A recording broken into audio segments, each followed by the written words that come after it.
Welcome children. The next episode is we are going to discuss unit 5 industrial clusters in Tamil Nadu and then the introduction of it. Any human activity which is engaged in conversion of raw materials into readily usable materials is called industry. You must know what is industry, isn't it? So, industry we are mostly talking about industrialization and all. Used to talk in history also. There was a world war because of this industrialization only. So, you must know what is industrialization, right? Industrialization is nothing but the process of using modern techniques of production to produce goods that are required by both the consumers and the producers on a large scale. So, that is why they were in search of markets. So, once they entered into the other countries, they started quarreling with each other. So, this was again a benefit advantage as well as a disadvantage to the history. Okay. Now, going to talk about in economics, when you are going to talk here, industrialization is very important here because it has changed the growth of economy. So, the GDP has to increase as stated earlier. So, for that we need this industrialization. Why industrialization is important? It is important because we should know about the share of agriculture in economy's income. Why we are talking about agriculture here? Because as stated earlier, India is always a agricultural country. So, the income that is going to be derived from this agriculture is very important. So, this is the main food which remains constant with regard to income, because whether the people are poor people or rich people, they need food. Without food no one can live. So, food is very essential. So, we are totally dependent on agricultural sector. So, when an economy grows and income increases, consumer tends to spend less share of their income on agricultural product. Why? They are not much interested towards the food part of it. So, they are going to spend only a small part of their income towards agriculture. So, food products are taken over longer distance. So, it has to be preserved, because it needs to be preserved. Why? Because the climatic changes is there, and then the trends, fashions, trends and all is changing. So, the food has to be preserved properly and it has to be given to the citizen. So, that is the reason why it has to be preserved. The prices that the farmers get tend to be much less compared to the prices at which the consumer buys. See the difference over there. That is, they are stating here, what they are stating, because of industrialization the prices has raised, but what happened, the whatever we are buying, that is, as a consumer, when I buy, I pay more money, but that money is not reaching the farmer. So, that is why still the farmer is has become poorer. So, that is why we say that even though there is a growth in our economy, the farmer, the agricultural farms are all still in a lower level. So, that is why industrialization is important. And we should also state that agricultural, it absorbs labor, because labor is very essential for agriculture. They are not going to get much amount by working over there. So, the workplace that they are going to work in the field and the payment that they are going to get is very less. So, it is going to decline the marginal productivity of our land. What is the marginal productivity? For example, if you are having a small land, okay, and in this small land you are able to cultivate only a small portion of your produce. So, if you are going to produce that, that is known as your marginal productivity. So, what is marginal productivity here? The small land where you produce something, and at the same time if you need more production, that is not possible in this small land. So, the marginal productivity will be lower because the labor is not available, or the labor is paid less. They absorb less, and then the marginal productivity is declining here, and then the wages that is offered to them is not in a very proper manner. So, the wages too cannot therefore be increased, and as a result poverty level remains very high here. So, that is why I spoke in the earlier chapter and all, we have spoken about the poverty level and all.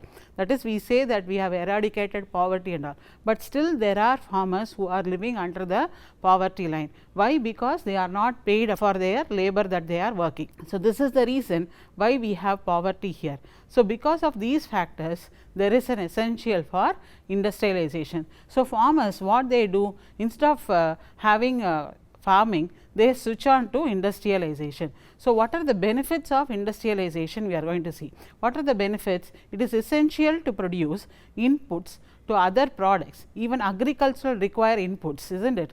Inputs means what? Whatever we have to sow the seeds is called the input over there. Okay. So, it requires input and from the industry and such as fertilizers, tractors, and to increase the productivity. So, all these factors has to be made into use, so that you have your productivity over there. So, you have to use your fertilizers, you have to use your tractors in order to increase your productivity. So, that is the change over there. Before, all these fertilizers and tractors were not available. So, they were just doing it manually only. Now just because of this industrialization and there is a growth in the economy, they are having a increase in the economy, and as well as they want to increase the productivity by using these factors, fertilizers and the tractors. Next is a market. It has got two different products. One is consumer goods and the other is the producer goods. What is consumer goods? Consumer goods is nothing but the final consumption of the consumer, that is known as consumer goods. That is whatever we are buying, we as a citizen go and buy in the market. So, that particular goods is called as a consumer goods, because it is the final goods that is used for our own purpose, utilizing it for our own purpose. நான் போய் கடையில் போய் எதையாவது வாங்கினா அந்த கடையில் வாங்கிட்டு நானே உபயோகிச்சுக்கிறேன், சரியா? அதுக்கு பேர் consumption, consumer. Then I am called as a consumer because I am utilizing it for my own purpose. I am not going to utilize that product for some other purpose. For example, if I say in the part of the industry, they are going to use the raw materials, because there they have got the industries, the machineries are being installed. For the machineries to run, you need some raw materials, isn't it? So, that raw materials which is essential for the machinery to run will become the producer goods. So, producer goods is nothing but the raw materials that is essential for the machinery to work. So, producer goods is different and the consumer goods is different. So, both the goods are there in the market, it is available. Like, and we have got servicing also. What are the services you would have learnt in the earlier chapter, like banking, insurance, transportation, all these things. Even all these servicing department also are dependent on industrialization or industries. Why dependent on the industrial goods? Only if there is production, all these services can take place. If not, it cannot take place. So, all these services which has been done by the banking services or insurance services or transportation services, water tax, road tax, all these things are essential just because we have a production of industrial goods. Only when there is an industrialization or after industrialization only we thought of all these services, that is very essential for us to grow. The economy has to grow. The economy cannot stay at one particular time. It cannot stay back over there. Yes, that economy is enough, or the money that has been derived from our country is enough. No, we cannot say in that manner. Always economy has to grow. So, if the economy has to grow, even there must be some industrial production must have been going on taking place. So, for that reason we need all these factors. Okay, have you understood, children? Next is we will move on to how the modern methods are how it is contributing for the production. How this modern methods are contributing for the production or the betterment of the productivity is essential. That is, it helps to people buy the goods in a cheaper rate and increase the demand for the products, because without demand you cannot supply, isn't it? Supply is impossible without any demands. Only if I go and ask in a market that I need this product, only then there is a demand. So, what is demand? If you go and buy, or if you go and ask in a market, or if you go to the shop and ask this, I want a pencil, I want a notebook. So, you are creating a demand for the notebooks and the pens. So, what will the person will do? He will go and ask the producer, that is I need this much of the consumers are available in my area. So, according to that consumers, he will start buying the products. So, where will he buy? It has to be manufactured, the books has to be printed, the notebooks has to be printed, the pencil has to be manufactured, pen has to be manufactured. So, the manufacturing process has to take place. So, for the manufacturing process to take place, we need demand. Without demand, all these process is impossible. So, after this demand, what will happen? the demand, what will grow? It will increase your income. The income must be there for you to buy the product. It is essential, isn't it? Without income, how you can go and buy? Without money, you cannot go and buy. So, demand, it affects your income also. It affects the prices at the same way. So, it is parallel. So, supply, demand and price are three main factors that is going to affect the market. Whenever we are going to talk about a market, these 3 points you must remember always, children. One is the price, another is the production part of it, then the next is the demand and supply. So, without demand, supply and price, there is no market at all. So, how these 3 are interdependent? How these 3 are interdependent? You are going asking in a shop, isn't it? I need a pen.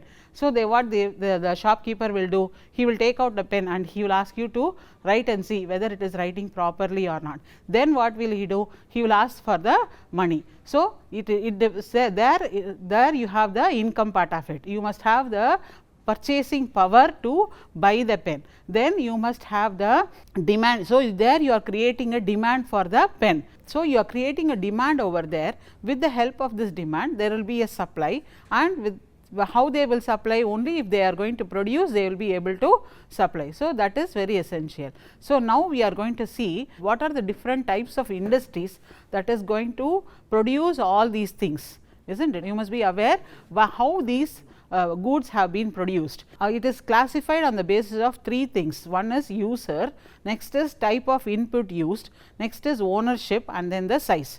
That is the user. User is nothing but the consumer goods. We have spoken what is consumer goods earlier, isn't it? So, consumer goods sector, that is the output is consumed by the final consumer, that is known as consumer goods sector. The output is consumed by another producer, then it is called as a capital goods sector, as stated earlier. That is the production part of it. The raw material part of it is called as the producer goods.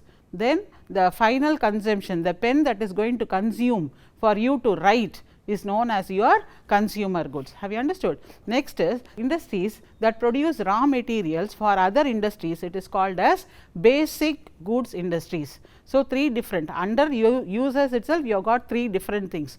One is the consumer goods sector, next is the producer goods sector, second is the basic goods industries. So, what is consumer goods sector? I will explain you once more.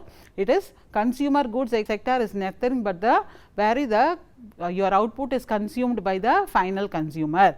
Next is the producer or the capital goods sector. What is the capital goods sector? If the output is consumed by another producer, one producer or the output which has been consumed by the producer, that is he is using it as a raw material to produce the final goods. So, that is known as the capital goods sector. Next is if the industry that is going to produce raw material and that raw material is used in another industry, it is called as a basic goods sector. For example, we have got cotton. So, the example for basic goods industry is nothing but the cotton part of it. Cotton, raw cotton, you are going to plant raw cotton. From that raw cotton, you are going to have the textile part of it, isn't it? You can have your handlooms. So, for handlooms to be produced, you must have the raw cotton. So, raw cotton will be taken out and it will be shaped accordingly in one industry, and it will be again sent to the textile industry. So, one industry which has been producing raw materials, and that raw material has been used by another industry, that is known as your basic goods industry. Next is type of input used. Type of input used is based on the kind of raw material that you are going to use. Okay. The industries are classified as agro processing, textile sector, rubber products, leather goods, all these are called input. According to the raw materials, the industries will vary. Next is ownership. What is ownership here? It is if the firm is owned by only one individual, then it is called as privately owned. What is privately owned? I am starting an industry, I myself is starting with the help of a capital, I am starting my own industry or my own firm. It is known as a ownership, privately owned. Next is publicly owned, where the government or whether it is a central or a state government will start a industry. Next is joint sector, both the private and the public, both the sectors will have an active role in that particular sector. So, both the things, private sector as well as the public sector, both the sectors will play a part there. So, these are the different types of industries on the basis of ownership. So, on the basis of ownership you will be having privately owned, publicly owned and joint sector. Privately owned is nothing but what? If it is owned by an individual, it is called as a privately owned, correct? Individual, single person, நாமளே ஒரு உற்பத்தி செய்யறது, நானே தனிப்பட்டு ஒரு உற்பத்தி செஞ்சா அதுக்கு பேரு privately owned அப்படின்னு அர்த்தம். What is publicly owned? I am going to have a link with the government, that is the government is going to start an industry. If the government starts an industry, it is called as publicly owned. So, the government may be either a central government or a state government. Next is joint sector, both the governments, that is the central, state and the private, all three put together will have a joint sector. For that you can have an example of cooperative stores. Cooperative stores is nothing but where you have got your public sector as well as your private sector. So, both the sectors are included in cooperative societies. Okay. Next is we have got the size. So, what is the size of an industry? Whether it is going to be a large size industry, small size industry or a medium size industries. So, it depends upon the volume of output, how much output you are going to give. If you are going to give only limited part of it, then it is called as small scale industries. If you are going to have a moderate output, then it is called as a medium firm. Okay. Next you are going to talk about the large scale industries. What is large scale industries? Where your production will be very heavy, then it is called as a large scale industries. Next thing is sales of employment, how you are going to employ your industry, employ your labor, how you are going to employ them and how you are going to make sales, all these things are dependent.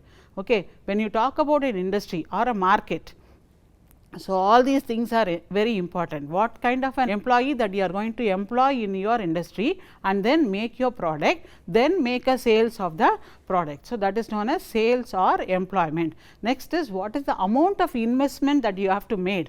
What is it depends upon the investment, isn't it? If I am having only limited cash, limited money in my hand, then I can start only a small scale industry. If I am got a normal income, then I can start a moderate income or a medium scale industry. Next is if I am going to have a huge capital investment, then I can start a large scale industry. Okay. First I will repeat again, it is small scale industry, large scale industry and medium scale industries. Okay. Large scale industries you need huge investments, small scale industries you need minimum amount of investment.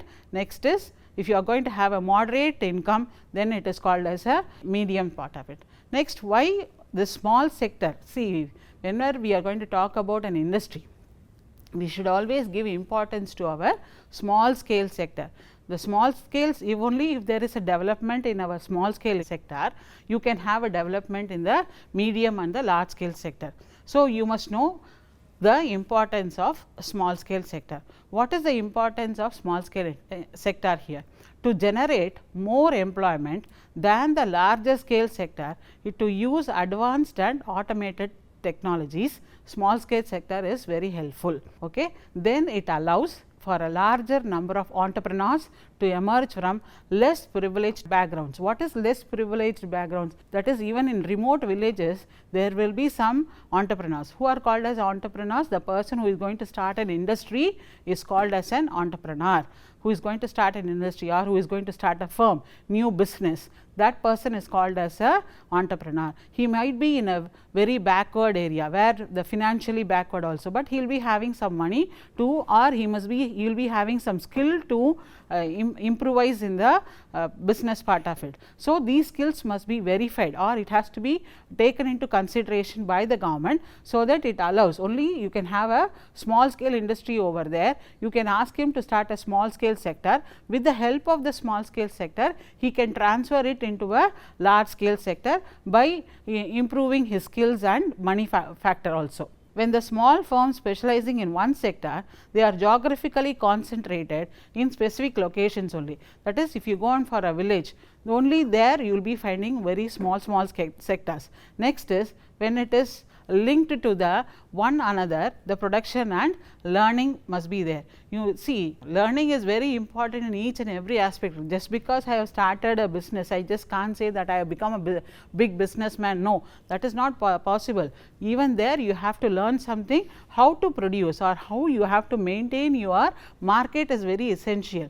You just can't sit back and relax. Just because I have started an industry, I cannot just relax myself saying that I have become a businessman, okay, I will take rest. No, that is not possible. So, what you should do, you should also learn over there how to produce or how to change your small sector into a large or medium sales sectors. Okay. Next is, that is where the main chapter, the main heading comes into the existence. That is where you must have a agglomeration. What is agglomeration? That is assemblage of all the things of a small firms is called industrial clusters. So, all these things what we have discussed earlier, it is just an introduction. So, now only we have come into our main chapter of industrial clusters. Industrial clusters means joining or assembling all the things that is essential for an industry, that is known as our industrial clusters. Why this is essential? Because of the small sector, because of the agricultural sector and because of our industrialization. These are the basic things that is essential for the industrial clusters to come up, or which helped in existence of this industrial clusters. Now, we will discuss in detail what is industrial clusters. What is industrial clusters? When a group of firms in a defined geographical area that share common markets, technologies and skill requirement, it is called as industrial clusters. Small scale sector, we know why it is important, because it generates more employments, is essential, and you are going to use your advanced and automated technologies. Then you must change the large entrepreneurs are dependent on the small scale sector, and you can have an emergence of large scale sector also. That is, they come from a privileged backgrounds, that is, they come from a very poor backgrounds wherein they have a skill over there, so that they will be able to employ their skill and develop the small scale industries. Then when the small scale industries are there, what they will do? They concentrate on one geographical area itself. Okay, they have got some specific location, they are linked to one another, and then they concentrate on or there, and then when the firms they come or they have a specialization in one sector and are geographically concentrated in specific locations and are linked to one another through production and learning. So, as I stated, it is just there you have to learn everything. Why we have to learn everything? Why this particular word has been used over there? Because why you cannot sit back and say that I have become a businessman, okay, that is enough, okay, I have started a business, then I will sit and relax, they can earn more and more money, I will be getting more profit. No, that is not possible. You have to learn over there how to make the production, or how what is the importance of the industries over there, what is how your industry is going to be very important for the citizens and for the government. So, that is also is very essential. So, you cannot just sit back and say okay, relax yourself. No, that is not possible. So, you must learn over there something, and then that learning process is also included over there. So, how to change your small scale sector into a medium or a large scale sector is also essential, children, over there. So, you have to learn over there how you are going to change your sectors. Next is, what is the main thing? That is, now we are going to discuss in detail about our heading, that is, what is that? Industrial cluster.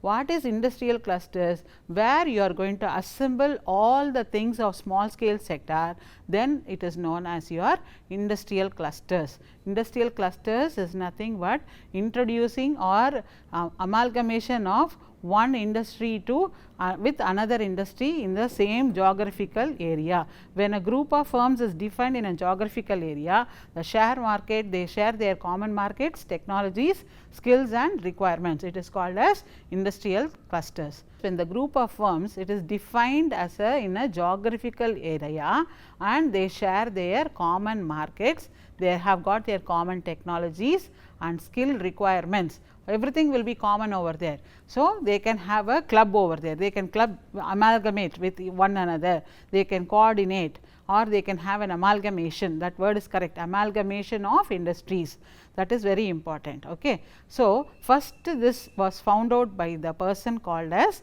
Alfred Marshall in 1920, that is industrial clusters was found out, or this word was found out by our economist Alfred Marshall in 1920, but the name which was given earlier was nothing but it is called as industrial district. It was not called as industrial clusters. Later it took a change as industrial clusters, but when he started this phenomenon, it was called as industrial district, and it was developed by him in 1920. And after 1980, it became very popular, and the policy makers, especially in developing countries like our country, like India, they began to promote this industrial clusters. Why they have to promote this industrial clusters? Because they were all small scale sectors only were many during those periods. That is, immediately after our independence, we had only small sectors. So, all these sectors has to be clubbed. So, that is very that has to be amalgamated. So, all the small scale sectors were clubbed together, and then it became a industrial cluster. So, the word has changed, has taken a change over there. First it was called as a industrial district, and now it is called as a industrial cluster. It became very popular after 1980. And then especially the policy maker in developing countries like our India, they began to promote this industrial clusters in a heavy manner, so that it is possible for them to have a club of all the small scale industries. I think you would have understood this what is industrial clusters and the basic essentiality for the industrial clusters, children. Thank you for listening to me, children.